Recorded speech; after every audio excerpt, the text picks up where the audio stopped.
Kaleshwaram commission బహిరంగ విచారణ కొనసాగుతోంది. ఇప్పటికే ఈ వ్యవహారంలో పలువురు కీలక అధికారులను ప్రశ్నించిన విచారణ కమిటీ మరిన్ని వివరాలు సేకరిస్తోంది. నేపథ్యంలో చీఫ్ జస్టిస్ చంద్రఘోష్ వరుసగా నిర్మాణ సంస్థలను క్రాస్ ఎగ్జామినేషన్ చేస్తున్నారు. ఇందులో భాగంగానే ఇవాళ కమిషన్ బహిరంగ విచారణకు అన్నారం బ్యారేజ్ నిర్మాణ సంస్థ అఫ్ఘాన్స్ ప్రతినిధుల్లో ప్రశ్నించనుంది.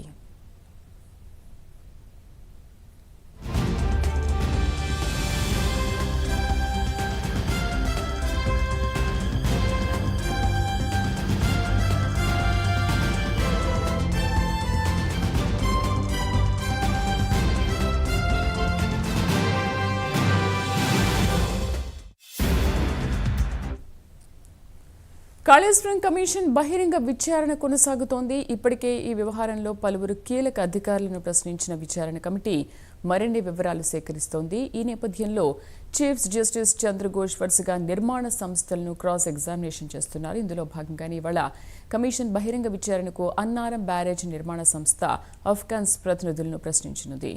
అజీం మా కరెస్పాండెంట్ పూర్తి సమాచారం అందిస్తారు. అజీం,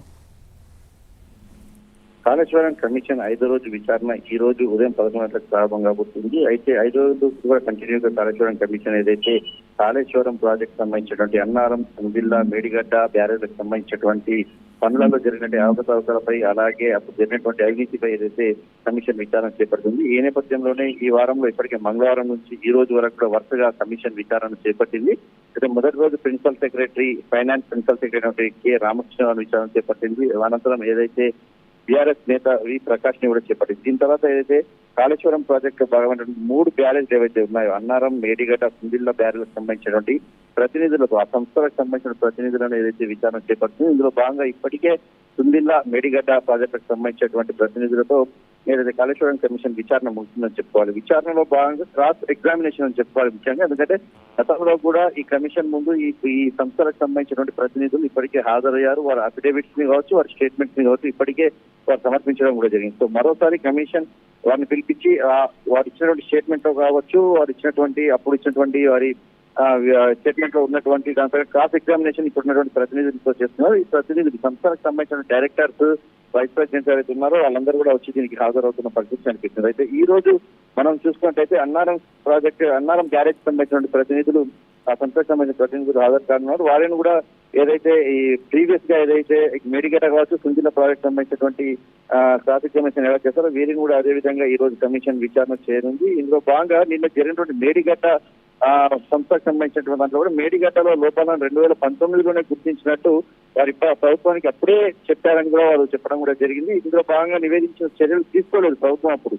అంటే వారు ముందుగానే గ్రహించి మొదటి వరదలకే ఏదైతే గేట్ బ్యారేజ్ దిగువ భాగంలో పేరింగ్ కోట, అలానే అఫ్ఘాన్లు దెబ్బతిన్నాయని చెప్పి అప్పుడున్నటువంటి మేడిగడ్డ సంస్థకు సంబంధించిన ప్రతినిధులు ప్రభుత్వానికి చెప్పడం జరిగింది. కానీ ప్రభుత్వం ఎలాంటి చర్యలు తీసుకోలేదని చెప్పి కూడా కాళేశ్వరం కమిషన్ ముందు కూడా ప్రతినిధులు చెప్పడం కూడా జరిగింది. సో ఈ రోజు అన్నారం బ్యారేజ్ సంబంధించినటువంటి వారు ఏ రకమైనటువంటి సమాధానం ఇస్తారో చూడాల్సి ఉంటుంది. ఎందుకంటే మేడిగడ్డకు సంబంధించిన ప్రతినిధులు చెప్పేటప్పుడు అన్నారం, అలాగే మేడిగడ్డ, సుందిలకు సంబంధించినటువంటి మొదటి వరదలోనే 3 బ్యారేజ్లు కూడా డ్యామేజ్ అయ్యాయి. పూర్తులు కూడా ఏదైతే ప్రభుత్వానికి నివేదించడం కూడా వారు మేడిగడ్డకు సంబంధించిన ప్రతినిధులు చెప్పడం జరిగింది. మరి ఈ రోజు అన్నారం డ్యామేజ్ సంబంధించిన వారు, బ్యారేజ్ సంబంధించిన వారు ఏ రకమైన సమాధానం చెప్తే కమిషన్ వారిని ఏ రకమైనటువంటి క్వశ్చన్ చేస్తుంది అని చూడాల్సి ఉంటుంది. ఈ కమిషన్ ఈ రోజు తర్వాత ఏదైతే 3 సంస్థలకు సంబంధించిన ప్రతినిధులతో ఇప్పటికీ ఈ రోజు విచారణ ముగుస్తుంది. మరి కమిషన్ నెక్స్ట్ ఏదైతే మండే నుంచి కూడా ఏదైతే రిటైర్డ్ ఇంజనీర్ కావచ్చు, అప్పుడు ఈ బ్యారేజ్ నిర్మాణ సంస్థ సమయంలో ఉన్నటువంటి ఇంజనీర్లను కూడా పిలిచి విచారణ చేసే అవకాశం అయితే కనిపిస్తుంది. అయితే ఈ రోజు 11 గంటల నుంచి ఏదైతే ఈ అన్నారం బ్యారేజ్ సంస్థ సంబంధించిన ప్రతినిధులతో విచారణ కమిషన్ చేయనుంది శ్రీదేవి. అయితే అజయ్, ఇవాళ జరగనున్న విచారణ అత్యంత కీలకం అంటున్నారు. అండ్ బ్లాక్ 7 కుంగడం పైన కూడా ప్రశ్నల వర్షం కురిపించనున్నారు అంటున్నారు అధికారులు. సో ఈ విచారణ ఎలా ఉండబోతోంది? డెఫినెట్ గా, ఎందుకంటే నిన్న జరిగిన మేడిగడ్డ బ్యారేజ్ సంస్థకు సంబంధించిన ప్రతినిధులు కూడా ఈ విషయంపై ఏదైతే కమిషన్ విచారణ చేపట్టింది, ఏదైతే క్రాస్ ఎగ్జామినేషన్ చేసింది, మేడిగడ్డ బ్యారేజ్ వైఫల్యానికి బ్లాక్ 7 కుంగిపోవడానికి కారణాలు ఏంటి అని ప్రశ్నించింది. సో ఇదే రకమైనటువంటి ప్రశ్నలు ఈ రోజు ఏదైతే అన్నారం బ్యారేజ్ సంబంధించినటువంటి ప్రతినిధులు కూడా ఇదే రకమైన ప్రశ్నలు స్పందించనుంది. ఎందుకంటే 2019 ఆగస్టు 6వ తేదీనే తొలిసారి వరద వచ్చింది. 2019లో గేట్లు మూసివేశామని అప్పుడే చెప్పారు. ఆ సమయంలో బ్యారేజ్ దిగువ భాగంలో అంటే ఏదైతే రక్షణకు సంబంధించినటువంటి వ్యవస్థలు దెబ్బతిన్నాయని చెప్పి, ఏదైతే ఆ కింద పిల్లర్ భాగంలో ఉన్నటువంటి రక్షణ, ఈ పిల్లర్లకు ఉండేటువంటి ఏదైతే సేఫ్టీ ఉంటుందో ఆ సేఫ్టీకి సంబంధించిన విషయాలు కూడా దెబ్బతిన్నాయని చెప్పి కూడా చెప్పారు. అయితే కేవలం అన్నారం సింధిల్లాలోనే ఇదే పరిస్థితి కూడా నెలకొందని కూడా చెప్పారు. సో మరి ఈ రోజు మేడిగడ్డ సంబంధించిన ప్రతినిధులు ఇచ్చిన స్టేట్మెంట్ ఆధారంగా కూడా గతంలో వారు ఏదైతే ఈ అన్నారం బ్యారేజ్ సంబంధించిన ప్రతినిధులు ఇచ్చినటువంటి స్టేట్మెంట్స్ ఏవైతే ఉన్నాయో, అఫిడవిట్స్ ఏవైతే ఉన్నాయో దాని ఆధారంగా ఈ రోజు అన్నారం బ్యారేజ్ సంబంధించిన ప్రతినిధులు క్రాస్ ఎగ్జామినేషన్ చేయనుంది. దీంట్లో మరి